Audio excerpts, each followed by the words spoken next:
Welcome friends, आपका Asia digital platform पर स्वागत है। मैं देव शुक्ला, आपका इंडियन ज्योग्राफी इस समय आपका क्लास चल रही है। इंडियन ज्योग्राफी को लेके आए हैं, जो आपकी लास्ट वीडियो था उसी को आगे कंटिन्यू करेंगे। समथिंग 70 क्वेश्चंस कंप्लीट हो गए थे, उसको ही आगे कंप्लीट करते हैं। और बेटा मैं ये कहना चाहता हूँ कि जैसे बहुत सारे अभी एग्ज़ाम्स लगे हैं 2023 में, 2023 में बहुत सारे एग्ज़ाम्स UPSSC पैट के थ्रू लगे हैं। तो ये आपका जो एग्ज़ाम है 2022 पैट, ये आपको एक साल के लिए मान्य होता है। ये तो आपको मालूम होगा, पूरा एक साल के लिए होगा। अगर ये मान लो 15 से 16 अक्टूबर को ये एग्ज़ाम होता है, आगे चल के इसके जो वो आएगी आपकी रिजल्ट आएगा तो जनवरी या फरवरी चला जाएगा। अब आप समझिए, जनवरी फरवरी नहीं आएगा, दिसंबर तक अगर रिजल्ट आ गया आपका, दिसंबर तक अगर आपका रिजल्ट आ गया तो ये दिसंबर 2022 से दिसंबर 2023 तक वैलिड रहेगा। अभी एक साल के लिए वैलिड होता है, ये आपको मालूम होगा। दिसंबर 2023 तक वैलिड रहेगा। और आपको ये भी मालूम होगा कि केंद्र सरकार के जो चुनाव है वो 2024 में है। 2024 में अगर चुनाव है, मार्च अप्रैल में चुनाव होने लगते हैं, उसके 3 से 4 महीने पहले आचार संहिता लग जाती है। तो पहले से ही आपकी जो एग्ज़ाम्स हैं वो नहीं होते हैं। तो पहले जो आपके एग्ज़ाम करवाए जाएंगे वो सारे 2023 में करवाए जाएंगे, क्योंकि चुनाव है। तो 2023 में आपका लोअर PCS, कानून गो, लेखपाल की 4 से 5,000 वैकेंसी फिर आनी है। BDO की 2,500 से 3,000 वैकेंसी आनी है। गन्ना पर्यवेक्षक की वैकेंसी आनी है, समझ रहे हो ना। चकबंदी लेखपाल की वैकेंसी आनी है। और आपने सुना होगा एक जूनियर असिस्टेंट। देखो हम आपको सारे एग्जाम बता देते हैं। एक तो आपका आएगा लेखपाल, BDO, कानून गो। बेटा इस बार से इसको लोअर PCS में भी डाल दिया गया, पैट को लोअर PCS के बाद आपकी ये वैकेंसी रहेगी। लोअर PCS के बाद बेटा आपका चकबंदी लेखपाल, और एक वैकेंसी होती है जूनियर असिस्टेंट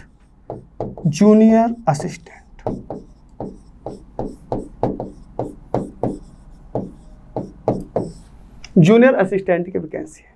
अब आप बताइए, और इतनी सारी वैकेंसी आनी है 2023 में, और इन सब की वैकेंसी किसी की 2,000, किसी की 3,000, किसी की 200, किसी की 500, इस टाइप से वैकेंसी रहती है। पिछली बार जो वैकेंसी थी लेखपाल की वो 8,000 वैकेंसी आई थी, और जिसमें मेरिट गई थी 64, गर्ल्स की 64 गई थी, और बॉयज़ की जो जनरल वालों की 63 समथिंग गई थी, OBC जनरल, और 61 शायद SC वालों की थी। मतलब 60 के ऊपर सभी की वैकेंसी वो गई थी, आपका मेरिट था 60 के ऊपर गया था। तो आपको कम से कम इस बार 75 to 80 नंबर लाने हैं, 75 to 80, क्योंकि अगर आप इतने नंबर नहीं ला पाते हैं ना, तो फिर आप ये वैकेंसी का कोई मतलब नहीं है आपके लिए। इसलिए आपको ये पैट के लिए बहुत अच्छे से पढ़ाई करनी है, बहुत ज़्यादा अच्छे से पढ़ाई करनी है। इसे हल्के में नहीं लेना है कि अरे पैट है निकल जाएगा, इसी चक्कर में नहीं निकल पाता है। GS का रोल जो है बेटा 50 नंबर का रोल रहता है पूरा GS का। आप पूरा देख लीजिएगा एक बार, GS का रोल पूरा 50 नंबर का रहता है। उसके बाद हिंदी का रोल 10 से 10 नंबर का, तो आपका गद्यांश वगैरह आ जाते हैं, 5 नंबर की हिंदी अलग से आती है, 15 नंबर का, समझ रहे ना। तो आपको उसमें सभी चीज़ का थोड़ा थोड़ा रोल है, लेकिन सबसे ज़्यादा GS का रोल है। तो आपको GS पे विशेष फोकस बना के रखना है। GS पे अगर आप फोकस बनाए रखेंगे तो आपको आगे चल के जितने भी एग्जाम हैं सब में GS का रोल है, सभी में GS का रोल है। इसलिए आपको बस एक ही लक्ष्य रखना है कि कम से कम 80 नंबर हमको लाने हैं। अगर आप 80 नंबर का लक्ष्य रखेंगे, 80 से 85 का, तब 75 से 80 ला सकते हैं, समझ ना। और इस बार पेपर मॉडरेट लेवल का आएगा। इस बार जो एग्जाम्स हो रहे हैं, अभी देखो हाल ही में जो एग्ज़ाम हुआ है जिसका नाम था आपका, ये फॉरेस्ट गार्ड का एग्ज़ाम हुआ है, इसमें GS देखो बहुत ज़्यादा टफ आई थी, समझ रहे ना। बच्चों को लग रही थी कि जो पढ़े नहीं थे, और जो पढ़े थे उनके लिए कोई दिक्कत नहीं, ठीक है। तो इसलिए आपको देखना होगा, उस हिसाब से आपको पढ़ाई करनी होगी, ठीक है। चलो जो कल लास्ट में जो क्लास चल रही थी उसी को आगे कंटिन्यू करते हैं। क्वेश्चन है आपका, निम्नलिखित में से कौन सा कथन असत्य है? निम्नलिखित में से कौन सा कथन असत्य है? कौन सा कथन असत्य है? पहला तो भारत का दक्षिणी बिंदु पिगमेलियन पॉइंट है। भारत का दक्षिणतम बिंदु पिगमेलियन पॉइंट है, ये सही है। मैंने आपको बताया था इंदिरा पॉइंट को पिगमेलियन पॉइंट भी बोला जा सकता है। इसका क्या बोला जाता है? इंदिरा पॉइंट को पिगमेलियन पॉइंट भी बोला जा सकता है। इसके बाद हमने बोला था भारत की कुल समुद्री सीमा की लंबाई 7516.5, कुल पूछा है, कुल 7516.5 होगी। इसमें तट सहित हो गए, मतलब अंडमान निकोबार और लक्षद्वीप समूह को दोनों को ही जोड़ा गया है, इसलिए ये बिल्कुल सही है 7516.5। भारत का दक्षिणतम बिंदु 6 डिग्री 4 से उत्तरी अक्षांश पर स्थित है। दक्षिणतम बिंदु 6 डिग्री 4 पर है, हमने बताया था अंडमान निकोबार में आ जाता है। इंदिरा पॉइंट किस स्थान पर है? 6 डिग्री 4 मिनट पर स्थित है। लेकिन ये आप देखो, पाक जल संधि भारत और पाकिस्तान के बीच स्थित है, इसमें ये लिखा है, लेकिन नहीं, मैंने आपको बताया था पाक जल संधि भारत और श्रीलंका के बीच स्थित है। तो कौन सा कथन असत्य हो जाएगा बेटा? आपका ये कथन असत्य हो जाएगा, समझ रहे ना। चलिए नेक्स्ट क्वेश्चन की ओर चलते हैं। निम्नलिखित देशांतरों में कौन सा भारत का प्रमाणिक मध्याह्न रेखा कहलाता है? कल ही हमने बताया था 82.5 डिग्री, ठीक है। तो हमने शायद बेटा इसमें क्या है, पहले से आंसर लगा हुआ है, कोई दिक्कत नहीं है, आपको पहले से मालूम था 82.5 डिग्री आपका मानक समय है। भारत का प्रमाणिक इंडियन स्टैंडर्ड टाइम्स है, ये आपका किस में आ जाता है बेटा? 82.5 डिग्री। नेक्स्ट, भारत अवस्थित है। भारत कहाँ से कहाँ तक अवस्थित है? एक आपको बताना है। 8 डिग्री 4 दक्षिण से 37 डिग्री 6, 8 डिग्री 4 से 37 डिग्री 6, देख लीजिए आप लोग। भारत अवस्थित है कहाँ से? 8 डिग्री 4 उत्तर से 37 डिग्री 6 दक्षिण तथा देशांतर 68 डिग्री 7 से पूर्व से 97 डिग्री 25 पश्चिम। सी है आपका 8 डिग्री 4 उत्तर से 37 डिग्री 6 उत्तर और 68 डिग्री 7 पूर्व से 97 डिग्री 25 मिनट पूर्व। और लास्ट है आपका 8 डिग्री 4 दक्षिण से 37 डिग्री 6 और आपको 68 डिग्री 7 पूर्व से 97 डिग्री 25 पूर्व, सॉरी पश्चिम लिखा है, ये पश्चिम है। तो आपको हमने कल ही बता दिया था आपका कि आपका जो है 8 डिग्री 4 उत्तर से भारत जो अवस्थित है, भारत का भाग बताया जा रहा है। तो 8 डिग्री 4 उत्तर से 37 डिग्री 6, 8 डिग्री 4 उत्तर से 8 डिग्री 4 उत्तर से 37 डिग्री 6 उत्तर, ये वाला है, सॉरी ये नहीं है। 8 डिग्री 4 उत्तर से 37 डिग्री उत्तर तथा 68 डिग्री 7 पूर्व से है यार, ये पूर्व से 97 डिग्री 25 पूर्व की ओर है, ठीक है। नेक्स्ट, भारत किस गोलार्ध में? आपको पता है उत्तरी और पूर्वी गोलार्ध में भारत स्थित है। नेक्स्ट क्वेश्चन कि निम्नलिखित में से वह राज्य क्षेत्र कौन सा है जिसकी सीमा मिजोरम से नहीं लगी हुई है?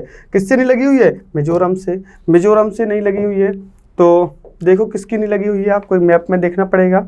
मिजोरम कौन है? ये आपकी देखो, मिजोरम आपका ये पड़ता है। मिजोरम की सीमा त्रिपुरा से लगती है, मणिपुर से लगती है, असम से लगती है, नागालैंड से नहीं लगती। नागालैंड आपका इधर पड़ जाता है। तो ऑप्शन में आपका क्या है? नागालैंड है, नागालैंड आप लगा सकते हैं। आपको इसमें मैप का बिल्कुल बहुत ध्यान देना पड़ेगा, मैप के थ्रू आप तुरंत ही आंसर इसका लगा सकते हैं, ठीक है। नेक्स्ट क्वेश्चन है, निम्नलिखित से वह क्षेत्र कौन सा है जिसकी सीमा अरुणाचल प्रदेश से नहीं लगती है? देखो अब इस वाले जो क्वेश्चंस आ रहे हैं ना, अगर आपका मैप बिल्कुल क्लियर है, अगर आपने मैप देख रखा है, मैप पढ़ा है, एटलस पढ़ी है अगर आपने, तो आप ये सारे आंसर्स बहुत अच्छे से दे सकते हैं। क्या लिखा है? अरुणाचल प्रदेश से सीमा नहीं लगती है। तो असम, नागालैंड, भूटान, मणिपुर। देखो अरुणाचल प्रदेश कहाँ पर है? ये आपका अरुणाचल प्रदेश है, ये आपका अरुणाचल प्रदेश है, अरुणाचल प्रदेश।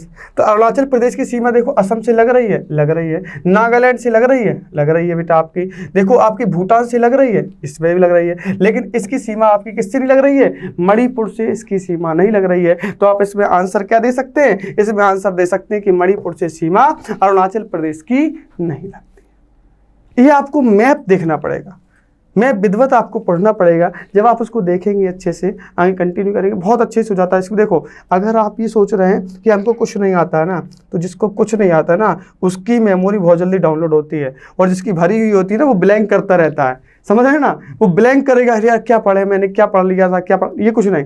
जो बिल्कुल न्यू मेमोरी होती है, डाउनलोडिंग उसी में बहुत जल्दी होती है। हाँ, तो इसलिए बस आपको ये देखना है कि ये पढ़ाया जा रहा है बिल्कुल सही पढ़ाया जा रहा है, बस आपको यही क्वेश्चन ऐसे ही पढ़ना है बिल्कुल। अगर आपके पास एक बुक हो एटलस, या फिर आप गूगल पे कहीं पे भी देख लो, आप एक बार मैप का अध्ययन थोड़ा करते रहिए, तो आपको ये सारे क्वेश्चन और जल्दी से कंप्लीट हो जाएंगे। ठीक है, नेक्स्ट क्वेश्चन की तरफ चलते हैं।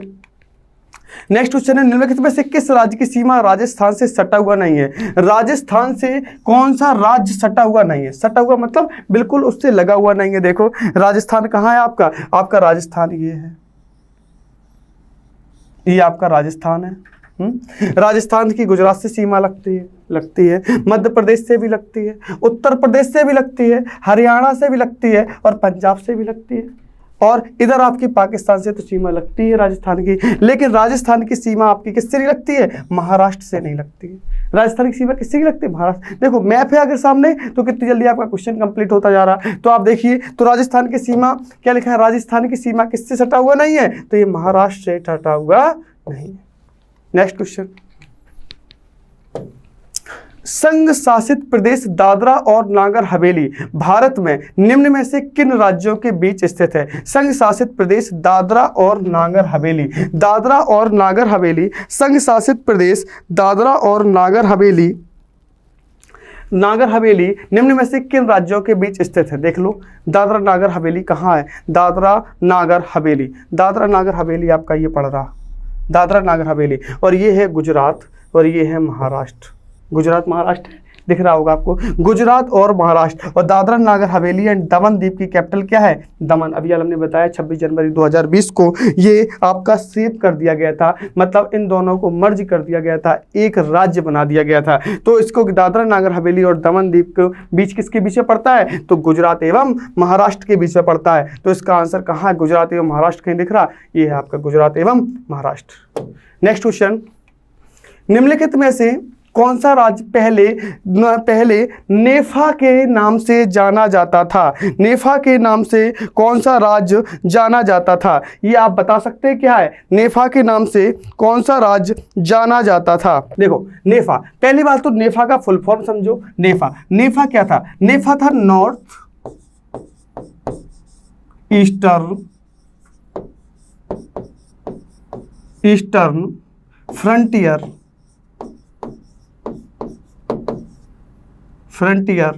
नॉर्थ ईस्टर्न फ्रंटियर एजेंसी करके इसका नाम दिया गया था। North eastern frontier agency. ये 1972 तक, 1972 तक ये क्या था? ब्रिटिश साम्राज्य, जो अपने आप ब्रिटिश शासन चल रहा था, ब्रिटिश भारत था, ब्रिटिश भारत और भारतीय गणराज्य का एक हिस्सा था। कौन सा? अरुणाचल प्रदेश। 1972 तक उसको ही अरुणाचल प्रदेश को 1972 तक नेफा बोला जाता था। क्या? नेफा के नाम से बुलाया जाता था। जब 20 फरवरी 1987 से 20 फरवरी 1987 को अरुणाचल प्रदेश का गठन किया गया। किसका गठन किया गया? अरुणाचल प्रदेश का गठन हुआ था। अरुणाचल प्रदेश का गठन 20 फरवरी 1987 को किया गया था। तो आप समझ सकते हैं क्या लिखा है? निम्नलिखित में से कौन सा राज्य पहले नेफा के नाम से जाना जाता था? तो अरुणाचल प्रदेश। कब? 1972 के समय, 1972 के समय ये आपका नेफा के नाम से जाना जाता था। और अरुणाचल प्रदेश नाम का गठन कब हुआ? 20 फरवरी 1987 को हो गया था। ठीक है, नेक्स्ट क्वेश्चन की ओर चलते हैं। ये बेटा आप देखो कहाँ पर स्थित है, ये वाला क्वेश्चन आप देखिए। उसके बाद बताइए हमको पोर्ट ब्लेयर कहाँ स्थित है? पोर्ट ब्लेयर कहाँ स्थित है? पोर्ट ब्लेयर कहाँ स्थित है? देखो हम बता रहे हैं आपको। पोर्ट ब्लेयर आपका इधर है। पोर्ट ब्लेयर आपका इधर है। पोर्ट ब्लेयर दक्षिणी अंडमान में स्थित है। पोर्ट ब्लेयर कहाँ पर स्थित है? पोर्ट ब्लेयर आपका देखो इधर तो आपका आ जाता है उत्तरी अंडमान,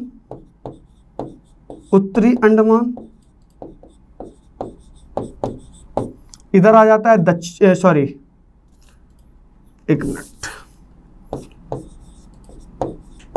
उत्तरी अंडमान, इसके बाद मध्य अंडमान, इसके बाद आता है दक्षिणी अंडमान,